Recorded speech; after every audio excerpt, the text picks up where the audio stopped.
L'Europe a payé 357 millions d'euros pour construire un pont en Europe. Une entreprise d'État chinoise a remporté le contrat et maintenant ce pont présente des fissures et c'est Pékin qui doit payer la facture des réparations. En 2017, la Croatie a lancé un appel d'offres public pour construire le pont de Pelješac.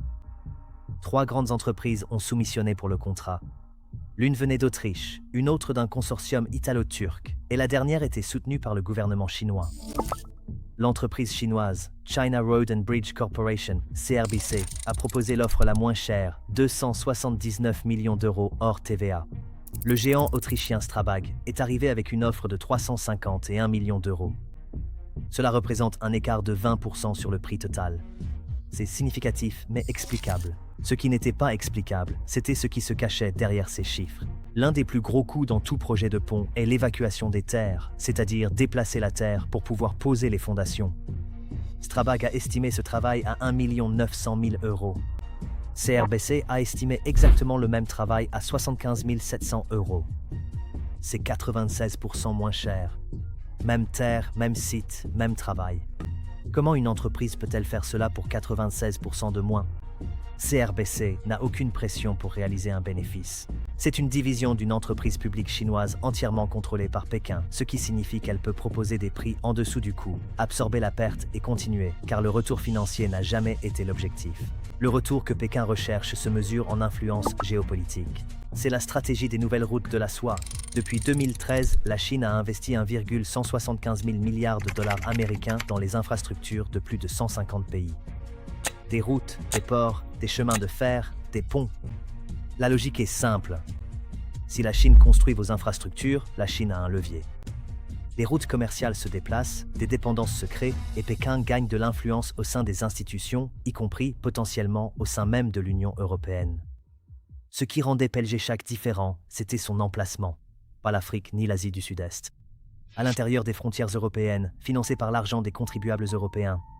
CRBC a gagné légalement. Les règles de passation de marchés européennes exigent d'accepter l'offre qualifiée la plus basse. La Croatie a respecté les règles. Les règles n'étaient tout simplement pas conçues pour une entreprise soutenue par un État qui ne jouait pas selon les mêmes règles. Le contrat a été signé en avril 2018. La construction a commencé en juillet 2018. Le pont de Pelješac mesure 2,4 km de long. Il s'élève à 55 mètres au-dessus de la mer Adriatique, soit plus haut qu'un immeuble de 15 étages. Terminé dans les délais et en dessous du budget pendant une pandémie mondiale. Mais le record d'ingénierie dont presque personne ne parle, ce sont les pieux en acier enfoncés dans le fond marin pour ancrer ce pont, qui ont atteint une profondeur de 130,6 mètres. C'est un record mondial pour des pieux en acier battus dans le domaine du génie civil. Imaginez cela. 130 mètres sous terre, soit à peu près la hauteur d'un gratte-ciel de 40 étages pointé directement vers le fond de l'océan. Les ingénieurs ont dû prendre en compte l'activité sismique, des courants extrêmes et des conditions de sol qui changent radicalement d'un pieu à l'autre. Chaque fondation était en soi un problème d'ingénierie distincte. Pour enfoncer des pieux à une telle profondeur, la CRBC a fait venir de Chine la plus grande barge de battage de pieux au monde, un navire de la taille d'un pâté de maison. Il a fallu 6 voyages distincts depuis la Chine, rien que pour livrer les 150 pieux en acier sur le site. Le pont a utilisé environ 33 700 tonnes d'acier de construction. C'est presque 5 fois le poids de la tour Eiffel. Presque tout a été fabriqué dans des usines chinoises et expédié en Croatie, à travers l'océan Indien, en passant par le canal de Suez jusqu'en Méditerranée, puis assemblé avec une précision au millimètre près au-dessus de l'eau. Et voici un détail qui n'apparaît jamais dans les actualités. Le pont traverse la baie de Mallistone, une zone marine protégée, qui abrite les fermes ostréicoles les plus célèbres d'Europe. Lors du battage des pieux, les ondes de choc provoquées par l'enfoncement de l'acier dans le fond marin peuvent tuer les poissons et perturber la vie marine sur des kilomètres à la ronde. Ainsi, CRBC a déployé des rideaux de bulles acoustiques, des systèmes qui libèrent des millions de minuscules bulles d'air autour de la zone de construction, formant un mur de mousse qui absorbe et disperse le son avant qu'il ne se propage. Et le pont lui-même a été conçu pour maintenir la circulation, même sous le vent de Bora, avec des rafales pouvant atteindre 180 km à l'heure, grâce à des pare-vents installés sur toute la longueur des 2 côtés du tablier. Le suivi environnemental tout au long de la construction n'a révélé aucun dommage significatif à l'écosystème marin protégé. Le pont a été inauguré le 26 juillet 2022. Des centaines de milliers de voitures l'ont traversé au cours des premières semaines. À tout ce point de vue, ce qui a été réellement construit était extraordinaire. Mais quelque chose d'autre se passait en coulisses, quelque chose que la cérémonie d'inauguration n'a pas mentionné. Petite pause avant d'aborder la partie dont personne n'a parlé lors de l'inauguration.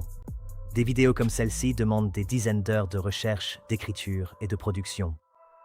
Si vous appréciez cette vidéo et souhaitez aider à en produire d'autres, il y a un lien dans la description et dans le commentaire épinglé où vous pouvez faire un petit don. C'est totalement facultatif, aucune pression, vraiment. Très bien, revenons au pont. En octobre 2024, à peine 2 ans après son ouverture, des ingénieurs inspectant le pont de Pelješac ont découvert des fissures superficielles sur plusieurs des piliers en béton. Rien de catastrophique. Les autorités croates des routes ont rapidement confirmé que la structure était stable et sûre pour la circulation. Mais des fissures superficielles sur un pont de 2 ans, conçu pour durer 100 ans, sont exactement le genre de choses qui poussent les ingénieurs civils à redoubler de vigilance. Le sel et l'humidité peuvent s'infiltrer par ces fissures. Sur 20 à 30 ans, cela accélère silencieusement les dégâts en profondeur dans l'armature. Ce qui n'est qu'un problème de surface aujourd'hui devient un problème structurel demain. Des réparations sont désormais prévues pour octobre 2026. Et voici la partie à laquelle il faut vraiment prêter attention. Le pont bénéficie d'une garantie de 10 ans. CRBC a l'obligation contractuelle d'effectuer les réparations. Ainsi, Pékin, le même Pékin qui a construit le pont, devra payer pour le réparer. Mais réfléchissez à ce que cela signifie réellement. L'Europe a fourni 357 millions d'euros. Les contribuables croates ont couvert le reste. L'argent européen a construit un pont européen. Et maintenant, une entreprise d'État chinoise détient la relation de maintenance, le savoir-faire technique, la documentation de conception, ainsi que le levier si jamais des réparations plus sérieuses devaient être effectuées. C'est la partie du modèle des nouvelles routes de la soie qui n'apparaît jamais dans le coût affiché en une des journaux. Quand une entreprise européenne construit vos infrastructures et qu'un problème survient, la chaîne de responsabilité reste dans votre système juridique, votre juridiction, vos tribunaux. Quand une entreprise étrangère d'État construit l'ouvrage, même avec votre propre argent, cette chaîne se complique. Qui décide de ce qui constitue un défaut couvert par la garantie? Qui détient les fichiers de conception originaux? Qui appelez-vous dans 20 ans lorsque vous aurez besoin de modifications et que les seules personnes qui comprennent parfaitement la construction se trouvent dans un bureau à Pékin? L'offre la moins chère au départ peut finir par être la décision la plus coûteuse sur toute une vie. Cette leçon, payée par les contribuables européens, commence maintenant à être assimilée par les gouvernements à travers le continent. Et le moment ne pourrait pas être plus crucial car le pont de Pelješac n'était pas un cas isolé. C'était une preuve de concept. Voici ce que le pont de Pelješac a démontré aux stratèges chinois. Vous n'avez pas besoin de négocier avec un pays. Vous n'avez pas besoin d'accords de gouvernement à gouvernement ni de canaux diplomatiques parallèles. Il suffit d'être moins cher que tous les autres lors d'un appel d'offres public. Et si vous êtes une entreprise soutenue par l'État qui n'a pas besoin de réaliser un bénéfice sur le contrat, vous pouvez être moins cher à chaque fois. Depuis l'ouverture du pont, les gouvernements européens et l'Europe elle-même s'efforcent de combler les lacunes de leurs lois sur les marchés publics. La Commission européenne a fait adopter un instrument international de passation des marchés, un outil conçu pour permettre à l'Europe de bloquer les entreprises provenant de pays qui n'offrent pas aux sociétés européennes un accès équitable à leurs propres appels d'offres publics. La Chine a bloqué l'accès des entreprises européennes à presque tous les grands appels d'offres publics pour les infrastructures sur son territoire depuis des décennies. Mais cet instrument n'a été adopté qu'à titre limité en 2022 et son application est restée minimale. La fenêtre reste donc ouverte. En ce moment même, des entreprises d'État chinoises soumissionnent activement pour de grands projets d'infrastructures en Europe. Appels d'offres pour des lignes à grande vitesse, extension de ports, énergie renouvelable, réseau de câbles de données. Pas dans les pays en développement, pas dans le sud global. En Pologne, en Grèce, en France ou en Allemagne, le pont de Pelješac a été le moment où la Chine a démontré que la nouvelle route de la soie pouvait opérer au sein du bloc économique le plus réglementé au monde et l'emporter. Voici donc la question que cette série va tenter d'élucider. Quels seront les prochains projets? Quels gouvernements européens sont actuellement en négociation alors que le soumissionnaire le moins cher est soutenu par Pékin? Et que signifie pour la souveraineté européenne le fait que l'infrastructure qui maintient votre économie ait été construite, conçue et soit encore comprise par quelqu'un d'autre? Pelješac n'était que le début. La carte complète de ce qui est déjà approuvé et de ce qui est actuellement en appel d'offres est plus surprenante que ce que la plupart des gens imaginent. Nous aborderons cela la prochaine fois. Si vous êtes arrivé jusqu'ici, merci. Sincèrement, ces documentaires demandent beaucoup de temps pour être recherchés, vérifiés et correctement assemblés. Si ce type de contenu vous intéresse et que vous souhaitez apporter votre soutien, vous pouvez faire un petit don via le premier lien dans la description ou le commentaire épinglé. Aucune pression, mais chaque contribution aide à rendre le prochain possible. Et tant que vous êtes là, si ce genre d'histoire vous intéresse, la prochaine sera encore plus ambitieuse. Un tunnel de 7 milliards de dollars américains est en train d'être creusé sous la mer pour relier directement l'Europe à l'Afrique.